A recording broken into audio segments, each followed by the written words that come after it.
Bestvina, who's going to talk about topological median structures on one. Thank you, Karen. So I'd like to thank the organizers for inviting me, and I'd like us all to thank the organizers. So I'm sure they're all here. But anyway, we should thank the organizers for putting on such a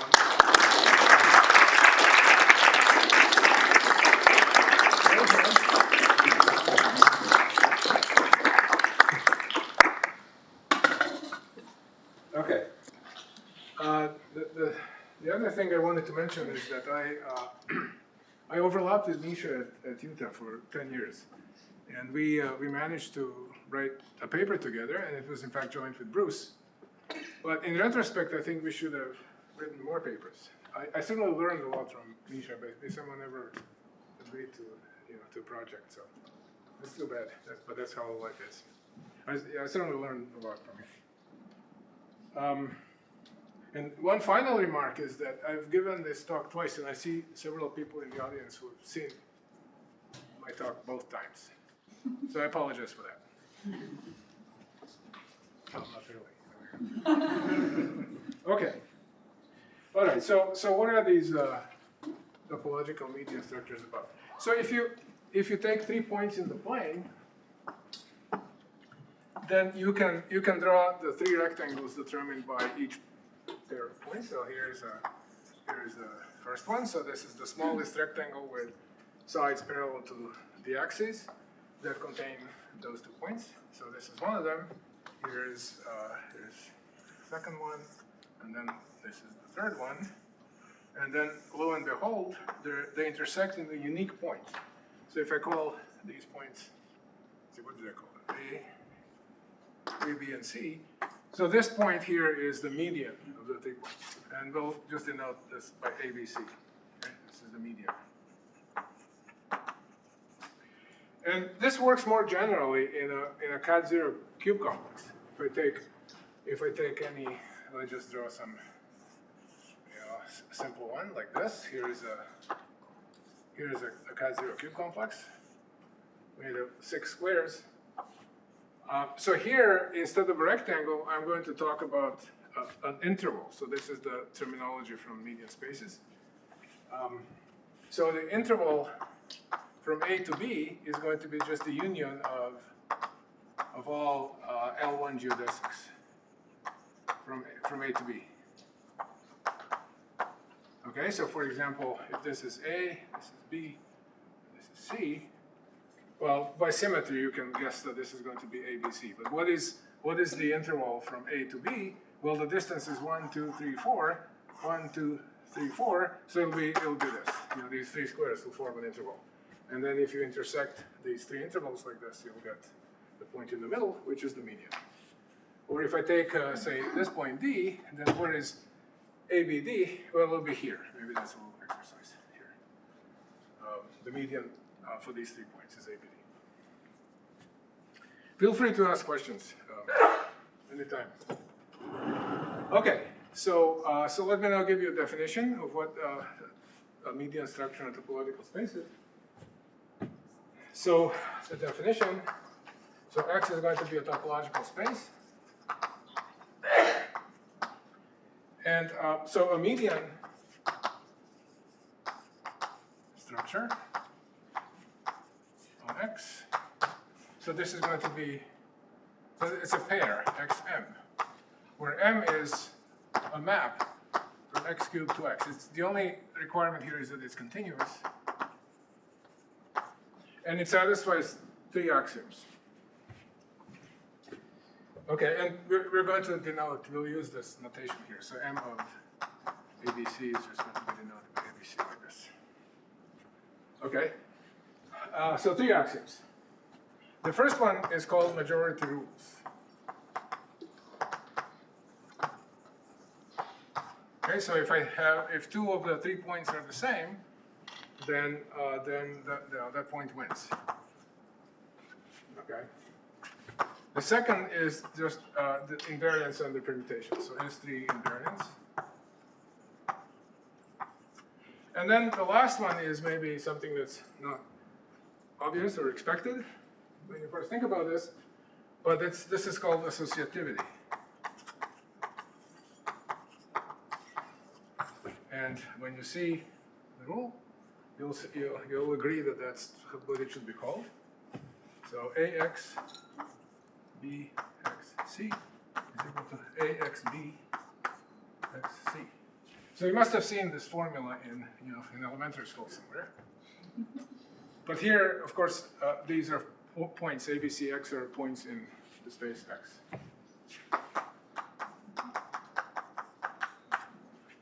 Okay. It's not completely obvious that in these examples that this is satisfied, but it is. That's maybe another exercise. Okay. So what are some more examples? Let's see.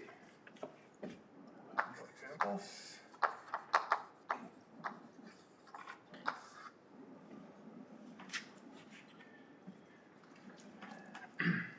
Well, so for example, I can take a dendrite, for example, a compact dendrites of the space like this, maybe a dense set of range points, and then I can define the interval between the 2 points to be the topological interval determined by these 2 points, and then the median is going to be the center of the tripod determined by the 3 points. Okay. In the plane, I can construct median structures by choosing a cat0 squaring of the plane, and then take the induced median. And so, for example, I can choose something that's hyperbolic. Right? I can tile a hyperbolic surface and take the universal cover. That's not going to be the standard Euclidean median structure that I started this with, but there will be a topological median structure on the plane. We'll be interested in somehow understanding what they all look like. Okay? So it's all topological. There's no metric given to you ahead of time. But in R2, I can actually construct median structures in a different way as well. I can so the standard one I could define by drawing 2 foliations. Right? I could draw vertical lines and horizontal lines, and then I can tell you that the interval between 2 points. So each of these lines defines 2 half spaces. The complementary components are half spaces. And then given 2 points, I can intersect all half spaces that contain those 2 points, and that's going to exactly give me a rectangle for 2 points. Okay, so just intersect half spaces. But then I can also try to I can draw some funny foliations and hope to get a median structure. So this also works. Maybe I'll use 2 different colors for the 2 different kinds of foliations. So so this one is going to be the arctan foliation. So I just start with these are vertical lines, and then over here I'll just draw a graph of the arctan function like this, and this is all going to be sort of periodic like this. Okay. And then, so that's one of my foliations, and of course this foliation by itself is standard. I could straighten it out to just being the vertical lines by diffeomorphism. But if I draw the other foliation like this, so these blue lines right in the middle of these yellow strips that I drew initially, and then I draw the arctan, the other way, so like this. So these the 2 foliations are transverse everywhere. Okay, and you can in the same way you can define the interval between 2 points to be the intersection of half spaces. But something maybe unexpected happens if I take, for example, this point and this point. What is the interval between these 2 points? Well, it's not too hard to see that it's not going to be compact, right? So it's like this. This is the interval. And so, so this will not come from a cat0 cube complex. There are some subtleties here. For example, you might think that something like instead of the arctan foliation, I take the Rabe foliation, for instance, that you might get some kind of other funny structure. But But that turns out not to be a median structure. So if I start with something like this, you know, and then the other one is just going to be shifted over, this turns out not to be a median structure at all. So this is not median. Basically because some of the intervals are going to be disconnected, and that's not allowed, as you will see shortly. Okay. Are there any questions? So the main thing that we were interested in this work is so the question is you understand all median structures on your favorite space, on the standard spaces. So such as Rn maybe, or a disk, or take your pick. Okay, so that's the program.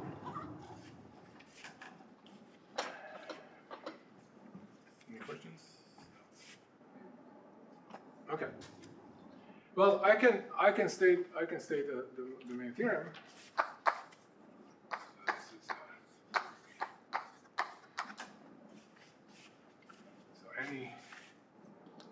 So let Rnm be a median structure.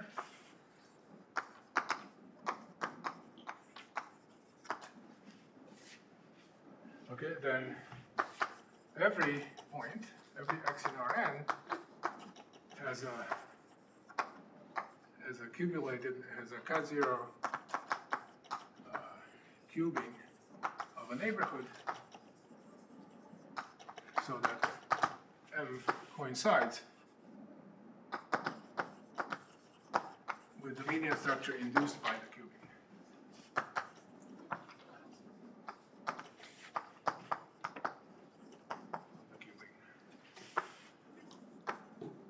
On this neighborhood. So it's a so we don't. This is not global, but so locally, any median structure will coincide with the one that's given by this cubing. So locally, it's completely standard. You have a point, and then you have some number of squares in the plane. Say you have at least 4, but maybe more squares, and then the median structure is just defined by the cubing. Okay. So you can see that, for example, even in this funny example, locally it's just the same as the standard structure. Okay. All right. Now this kind of a theorem is false for disks. So this is another example. False for Dn, or even D2, say, for the 2 disk. For example, you can just take the round disk in the plane and take the same median, just take the induced median, and then there's not going to be a cubing that induces the structure for the points on the boundary.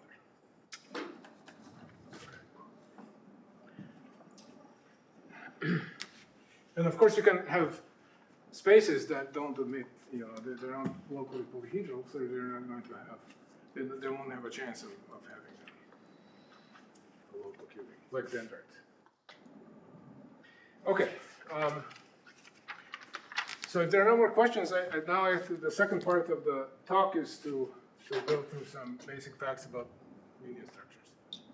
A little short course on median basis. So median basics.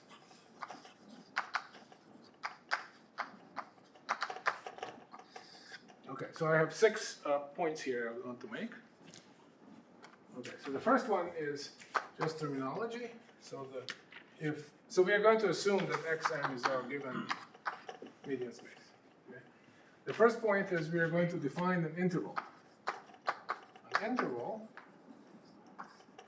So now I'm not allowed to say take the union of L1 geodesics, right? I have to use the median structure to define it. So an interval AB. So this is just the set of those x in x, so that ABX is equal to x. Okay, so you can see that that gives you the right answer, say in the plane, right? When x is inside this rectangle, then the median is x itself.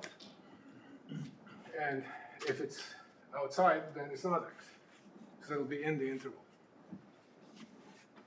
Okay. The second, so no, these are longer. But the second one is so there's a canonical retraction.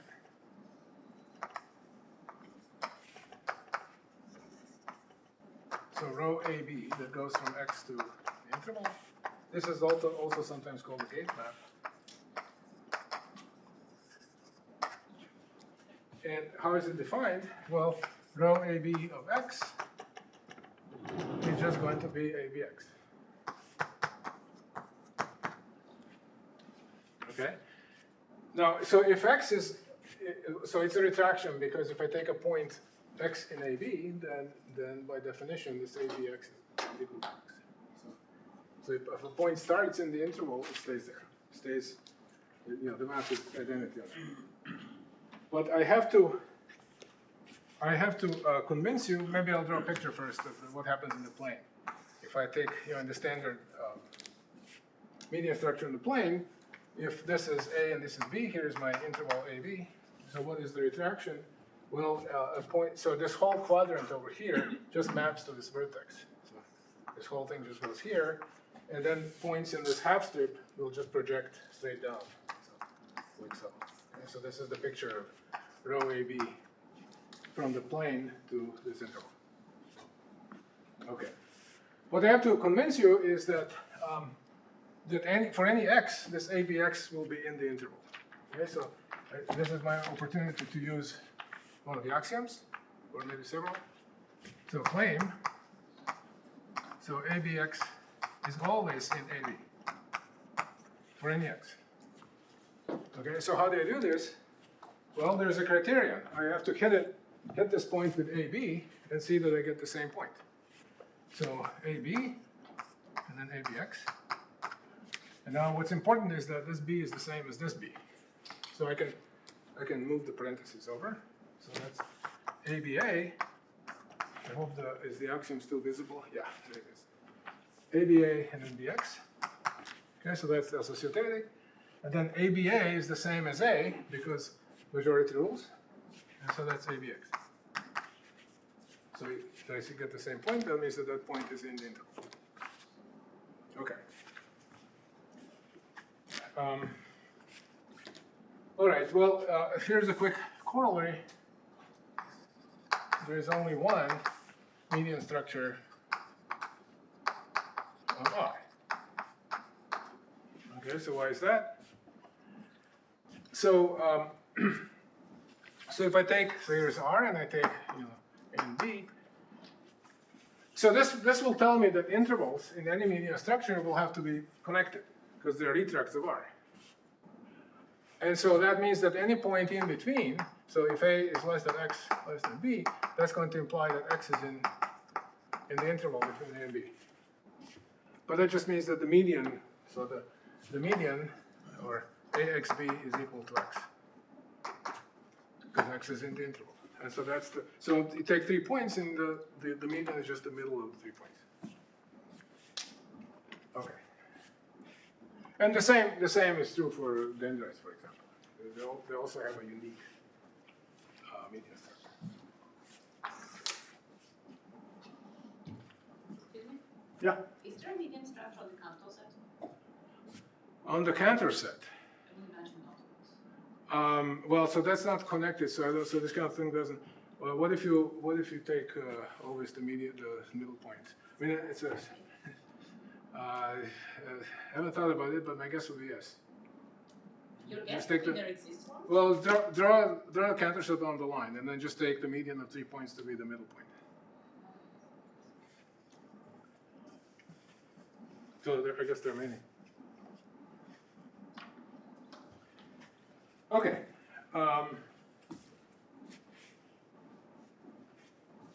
Okay, now my next step in the program is to tell you what convex means. Okay, so A in X is convex if whenever you have 2 points in A, then the whole interval is in A.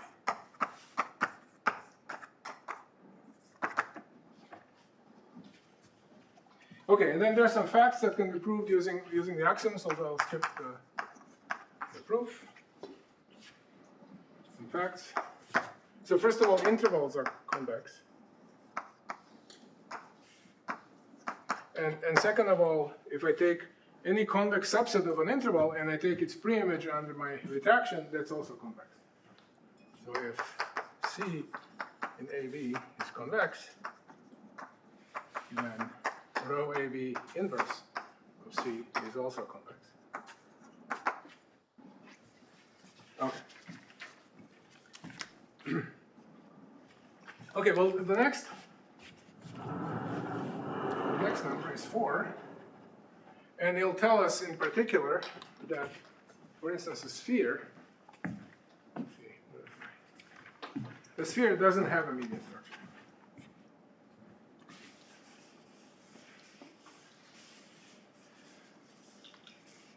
Okay, so we'll talk about the topology of X. So topology of X. Okay, so this is a fact due to Ilya Fioravanti. So if X has a median structure, then pi n of X is 0 or n greater than equal to 1. Okay, so spheres are not going to have a median structure. The proof is very nice. So here is, I'll show you the proof. Okay, so we have some map from the n sphere to X, and we have there are some base points. So maybe this base point, this one is going to have a little circle around, and this one doesn't. Okay. Okay, so we're given a map like this, and we want to show that it's not monotopic. Okay, over here I'll put Sn cross Sn, and over here is the diagonal map. Okay, and then from this product to X, I can construct a map like this. I can use the median map. So this will send a pair AB to. So I take f of A and f of B. Those are 2 points in X, and then I take the median together with the base point. Okay. So these are all continuous maps. Now you see, first of all, that this diagram commutes. That's because if I take a point and then so I'm over here, I have a point of the form AA.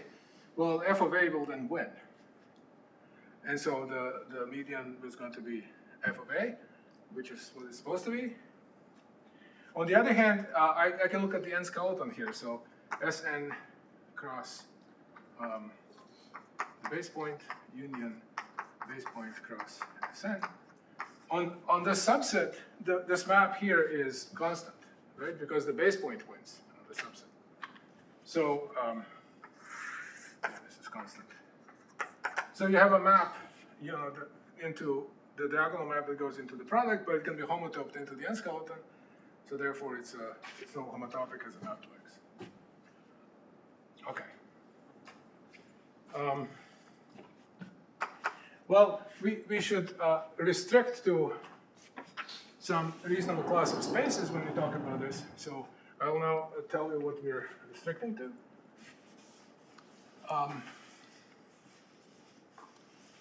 So the good class of spaces, as far as I'm concerned, is those that can be embedded as closed subsets of some Euclidean space. Okay, so from now on, so X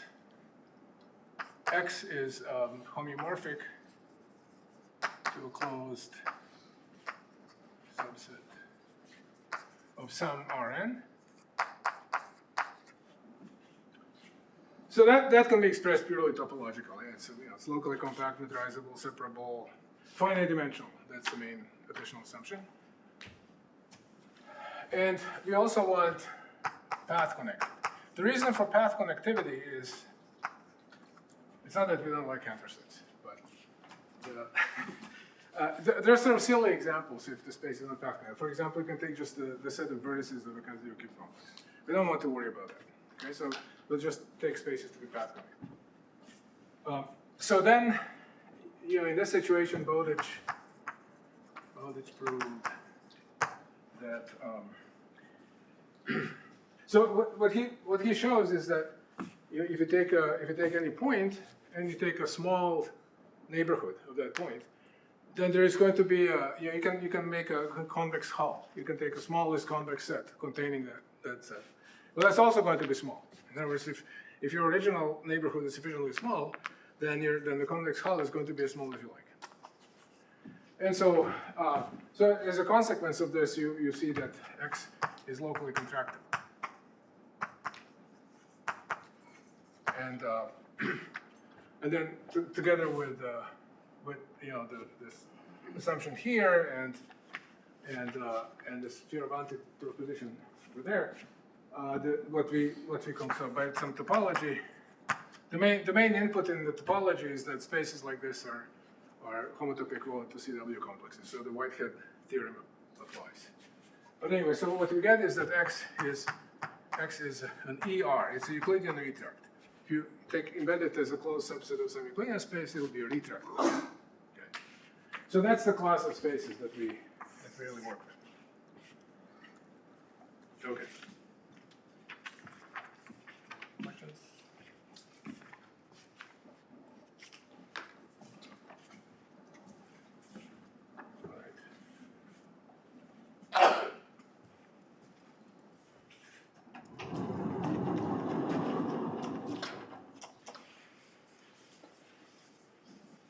Okay, so the next thing is, there are some specific things we'll need to know for that. I'm hoping to outline the proof a little bit.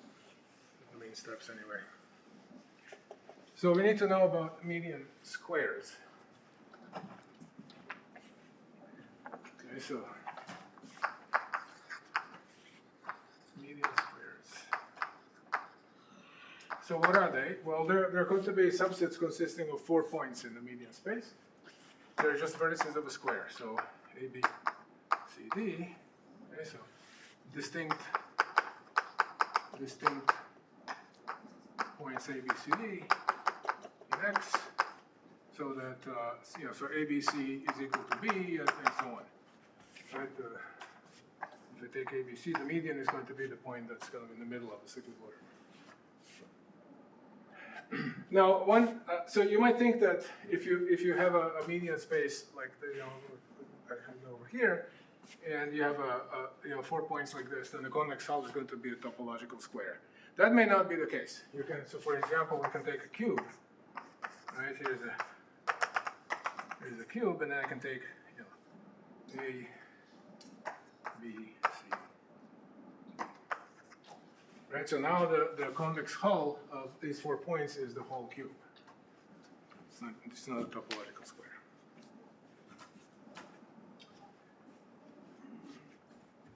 Okay, but the lemma is that if I have one of these median squares inside some median space X, then let's see, A, B, so the two intervals are disjoint. And these are opposite sides, so to speak. And if I take two sides that are not opposite, then they intersect only in the common point in this point B. And moreover, so remember I have these retractions. So I can restrict the retraction, say to AB, retraction to AB, just to the interval CD. So I'll have a map from CD to AB. And likewise, I'll have a map from AB to CD. There are homeomorphisms and they're inverses of each other. So rho AB from CD to AB, and rho CD from AB to CD. So these are homeos, and the composition is identity.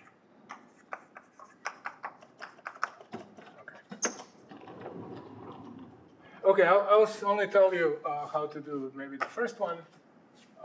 So the point is that you can project to say BC. So I have so here's the schematic picture. I don't know. I like to draw the squares like this. So A, B, C, D. And I'd like to know that these intervals from A, B, and C, D intervals are this short. Well, I can project to BC. You look at the projection, rho BC. Well, where does the interval CD go? Well, it goes to just C, right? Because clearly C and D both go to C by definition of the square. But I told you that the preimage of a convex set is convex. So this preimage of C is convex, it contains the whole interval. And likewise, rho BC of AB is equal to B, so they're different. So they have to be disjoint.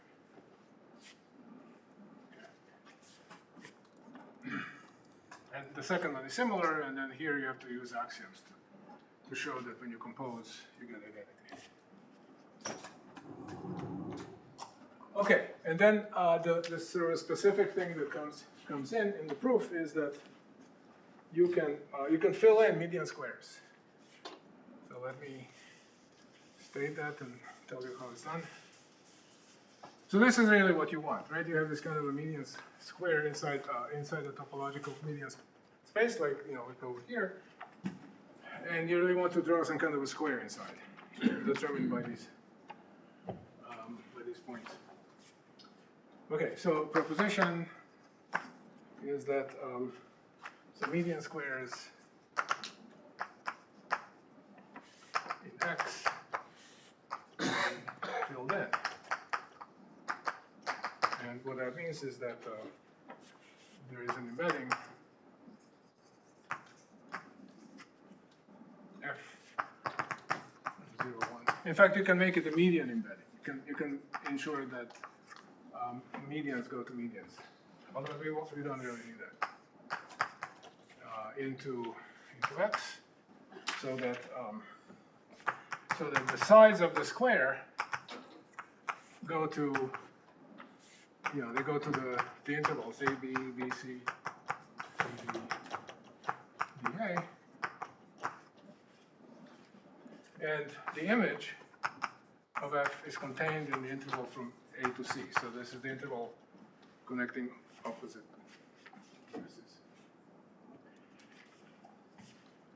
Okay, so how do you see that? There's just a little sketch of a proof. So here's how we argue. So here's my these are my 4 points, A, B, C, D, and I drew these intervals that correspond to the edges. Well, so what you do is you give yourself, this interval from A to B is path connected. So I just choose a path, or in fact an embedded path from A to B, and call it alpha.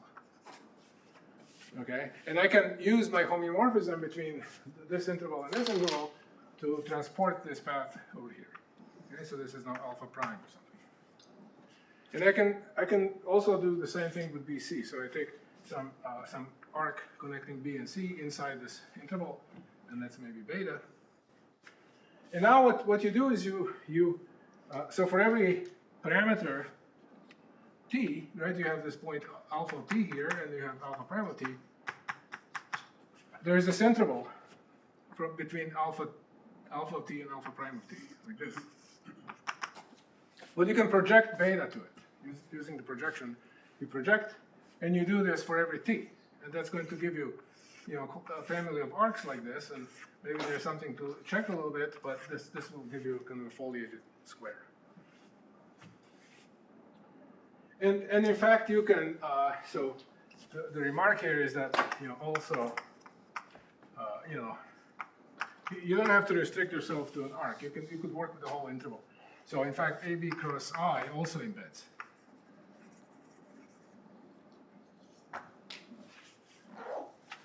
Okay. So somehow, if for instance, if you know that the interval AB is two-dimensional, then this product will be three-dimensional. It's not going to be a subset of the plane. So like if you're trying to understand median structures in the plane, then this had better be just an interval, an arc. Okay. Okay, one more thing. Sorry, for the proof, don't you need alpha to be geodesic? Yeah, so you can make alpha a median, a median geodesic. if you want to do it with the word median here. We don't really need that, but yeah, you have to work a little bit harder if you want the median event. Okay. So the last thing I have to tell you about is about additive intervals.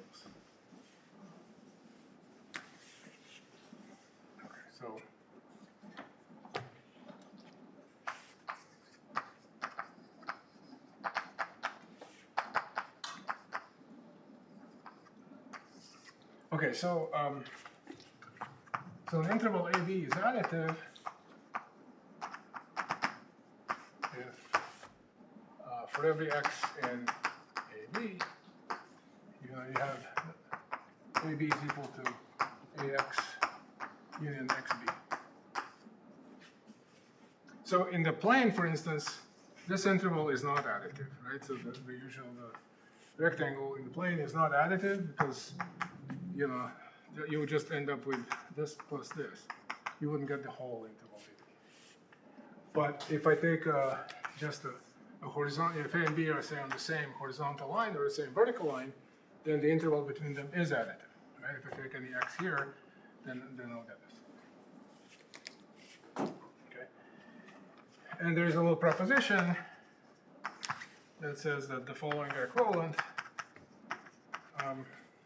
for an interval AB. So one is that it's additive.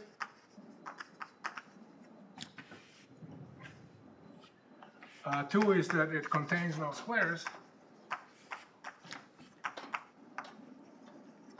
And three is that it's an arc. Topological arc. Okay. All right. Any questions?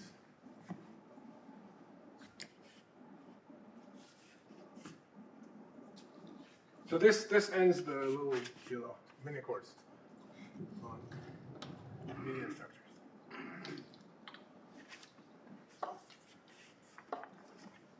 Okay, so now the next thing is I'd like to maybe outline the proof in dimension 2. Or at least the sort of the critical idea.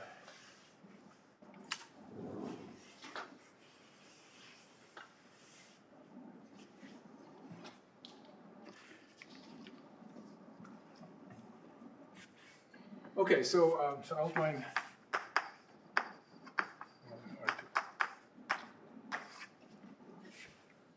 So again, there are steps, but I think I'll only stick to the first step, and I'll just wave my hands to it. Okay, so the main thing is we need to, given a point in the plane, we need to find additive intervals out of that point. That's somehow part of the theorem, that there will be at least 4 additive intervals. And then we also need to know that they're only finitely many, for example, they're only infinitely many, and then once we have the finitely many, then we stick squares between each two in the cyclic order. That's the basic plan. The first step is to go find additive intervals.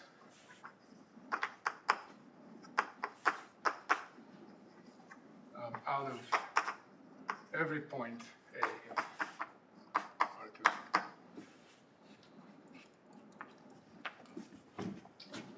Okay, so this is my point A. I'm just going to pick any other point B, and I'm going to look at the interval between them. Okay, so let B not equal to A, and consider the interval from A to B. Now you might be lucky, and this might already be an additive interval, and you can stop. That will be good. But in general, there will be 2 cases. So I want to look at the half-open interval. Okay, so the half-open interval AB, this is just going to be the closed interval minus A. And there are 2 cases, depending on whether this is convex or not. And you might think that being convex is good, but that's actually the harder case. So case 1, it's not convex. AB is not convex. So here it will be done pretty quickly. Well, given the stuff we did over there. Okay, so what does that mean that it's not convex? Well, it means that I can find C and D in in this half-open interval, so that the closed interval is not contained in this. Well, it's contained in the closed interval, right? The closed interval is convex. So it must be that this doesn't contain A, or that it contains A. So A is contained in that interval, right? That's how it fails to be contained in this interval. Yeah, because it contains the point A.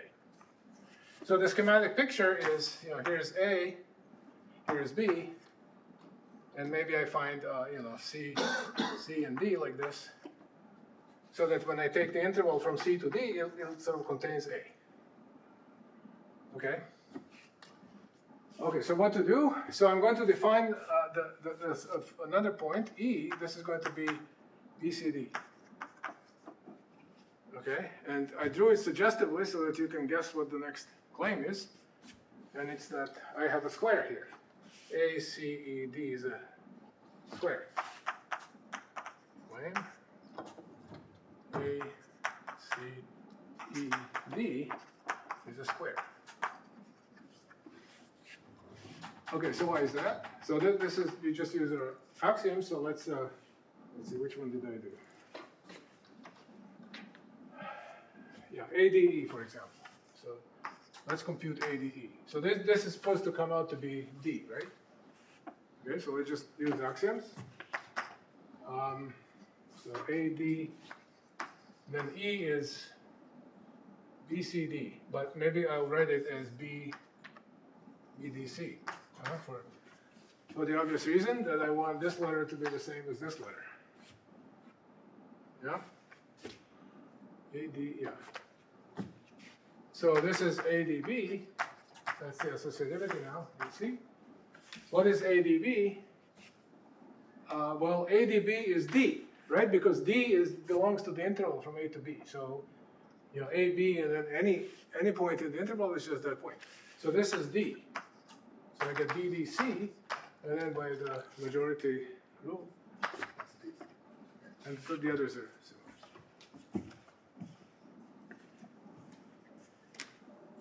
Okay, but now it follows that the sides are actually additive intervals, right? Both AB and no, not AB, AC and AD.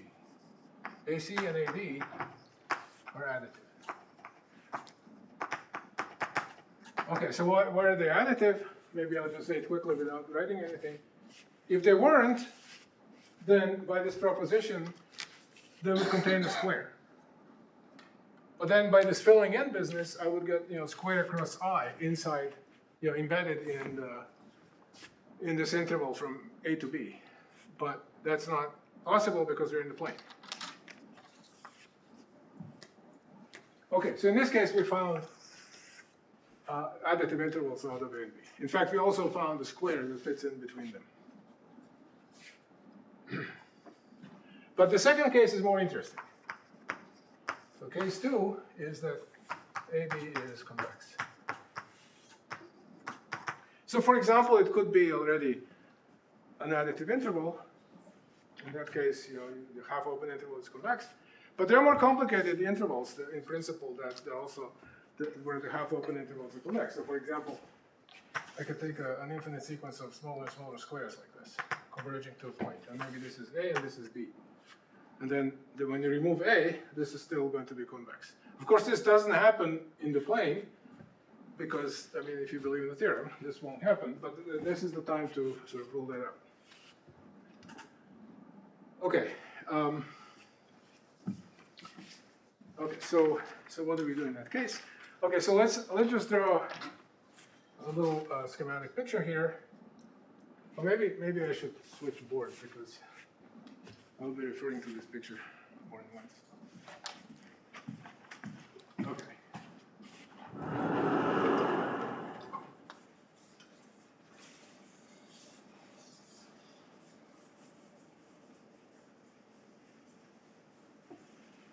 Okay, so the picture is, yeah, so here's my usual picture of an interval, B, and then there's something maybe mysterious over here. And I can look at I have row AB. I have my projection, row AB from the plane to AB. Okay, so what I'm going to consider the following set. So this capital A is just going to be row AB inverse of A. And maybe in the picture, this will look kind of like this. There's some, here's A. It's a closed set, and it's also convex, because the preimage of a convex set is convex. And then U is going to be everything else. So U is row AB inverse of the half-open interval. Now this is also convex because of our assumption that the half-open interval is convex. So this U over here, this is U, it's an open set, but it's also convex. And then U bar, the closure of a convex set is also convex. That's not too hard to see. And then take the intersection. F is going to be the intersection between A and U bar. And in this picture, that's this line. This is F.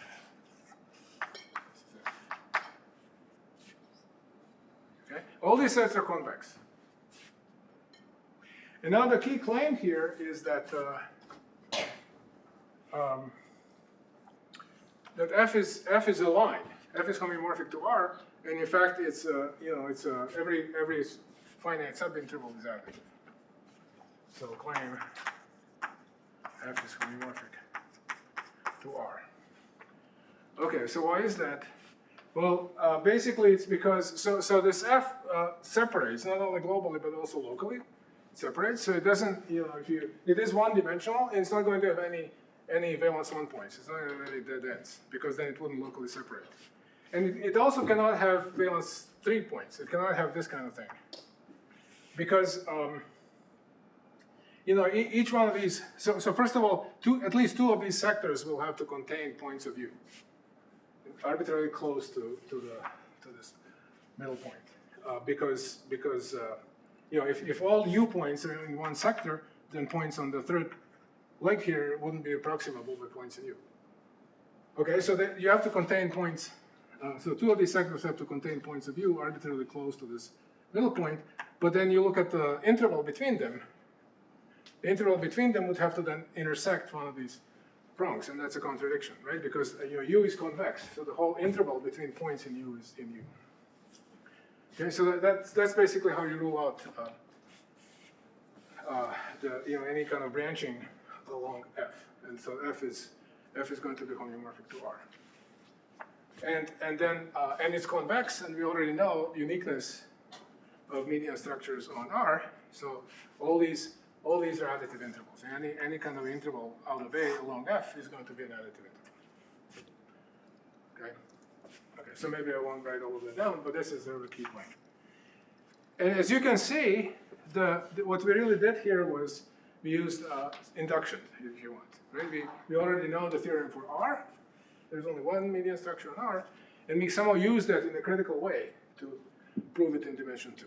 So I won't do the other steps, but I think this one is most interesting.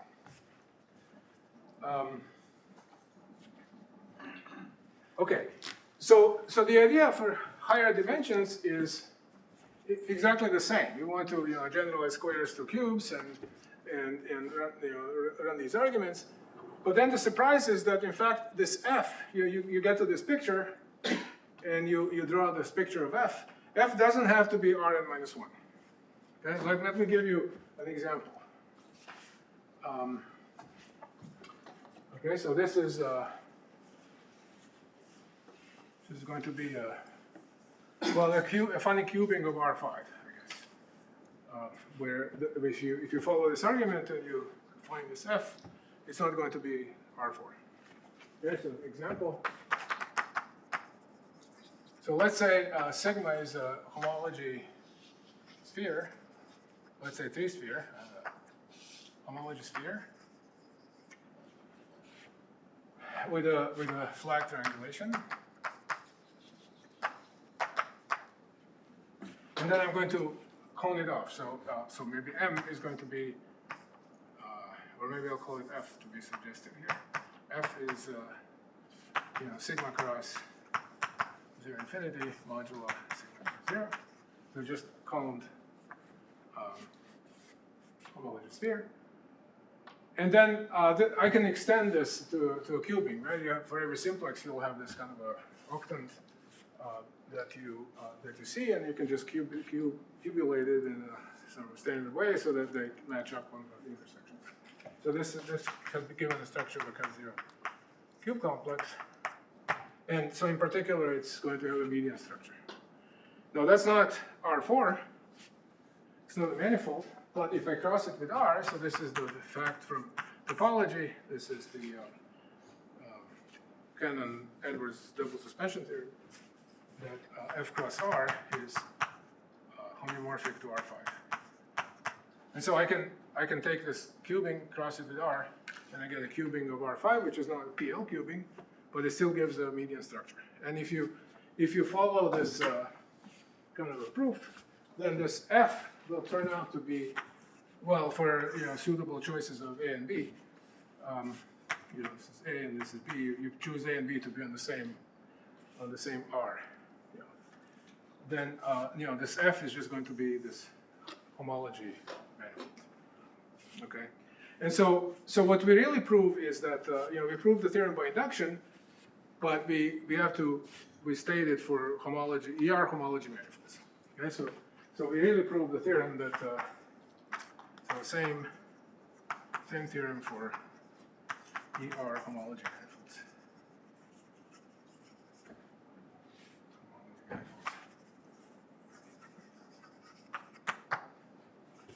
Okay, so these are just Euclidean retracts with the property that HI of the homology of x minus a point is it's 0, phi is not equal to n, and then z is I is equal to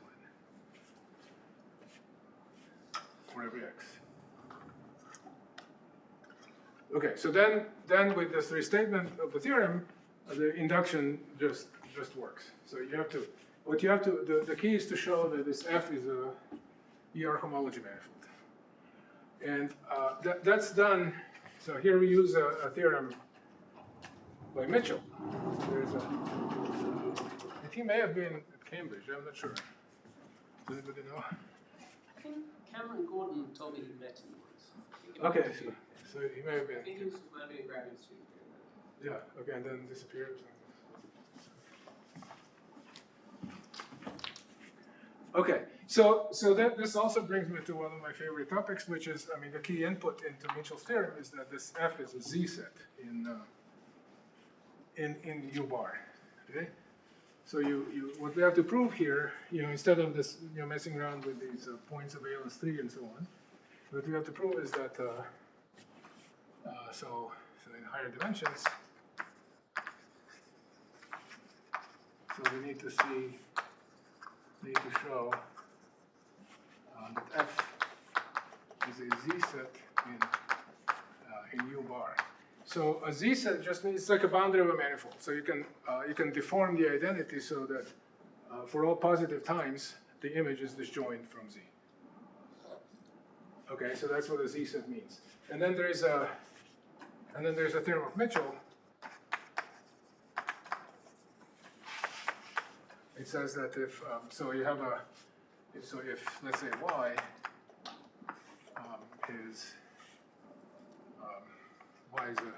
is an ENR or ER, let's say let's stick to ERs.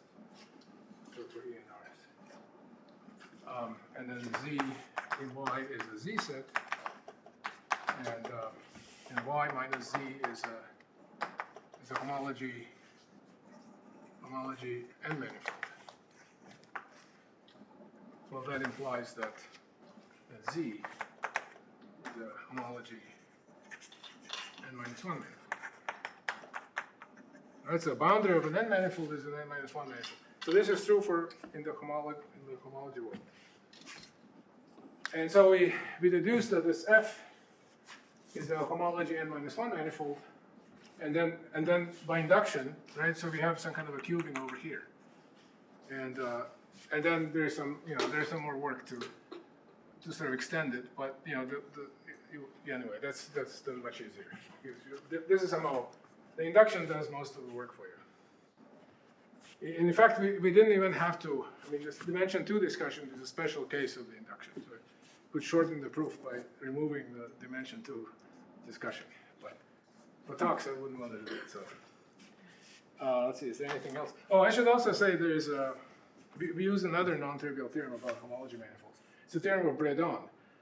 So here you just know that, you know, for every x, you just get this z here. But you don't know how, as you move points around, you don't know how z's vary. So there's some kind of a sheaf here. It's a local homology sheaf. So Bredon's theorem is that the local homology sheaf of a homology manifold is locally constant. So we use that too. In other words, you can, given a point, you can find a relative, you know, cycle representing the generator of this group. Well, that same cycle will represent the generator at all nearby points. Yeah, that's basically what it means.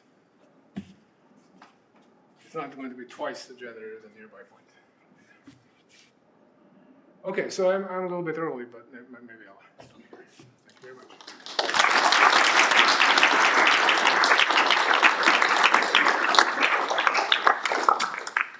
So are there questions? One? Adam, do you have examples of, say, contractible simplicial complexes which don't have compact simplicial finite simplicial complexes which don't have the median structure? Yeah, the Dunshat. So if it's thought. compact, then you can these local cubings can be made into a global cubing, and the Dunshat doesn't have a zero cubing. Okay. Oh, there you are. Hi, Michelle. So, could you say another word about how you show us this F is a Z set? Yeah.